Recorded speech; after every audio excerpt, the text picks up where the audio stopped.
Police হেফাজতে থাকাকালীন এক ব্যক্তির কাছ থেকে বেআইনি আগ্নেয়াস্ত্র উদ্ধার করলো দিনহাটা থানার পুলিশ। হ্যাঁ, ঠিকই শুনেছেন। এবার পুলিশ হেফাজতে থাকাকালীন এক ব্যক্তির কাছ থেকে বেআইনি আগ্নেয়াস্ত্র উদ্ধার করলো দিনহাটা থানার পুলিশ। কিভাবে সম্ভব? আটকে উঠছেন প্রত্যেকে। বুধবার দুপুরে 12:13 নাগাদ দিনহাটা থানার তরফে এই তথ্য জানানো হয়। জানা গিয়েছে, ছোট বোয়ালমারি এলাকার বাসিন্দা ইলিয়াস হক ওরফে শামীম অবৈধ গাঁজা পাচারের মামলায় দিনহাটা থানা পুলিশের হাতে গ্রেপ্তার করে।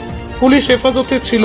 পুলিশ হেফাজতে থাকাকালীন অবস্থায় ইলিয়াস পুলিশের জিজ্ঞাসাবাদ স্বীকার করে যে তার কাছে বেআইনি আগ্নেয়াস্ত্র আছে। সেই মোতাবেক গতকাল ছোট বোয়ালমারি এলাকা থেকে একটি বেআইনি 7.62 mm পিস্তল সহ 2 রাউন্ড কার্তুজ, একটি ম্যাগাজিন উদ্ধার করে পুলিশ। পুলিশের তরফে আরও জানানো হয়, আজ ইলিয়াসের বিরুদ্ধে অস্ত্র আইনে মামলা রুজু করে দিনহাটা মহকুমা আদালতে তোলা হবে।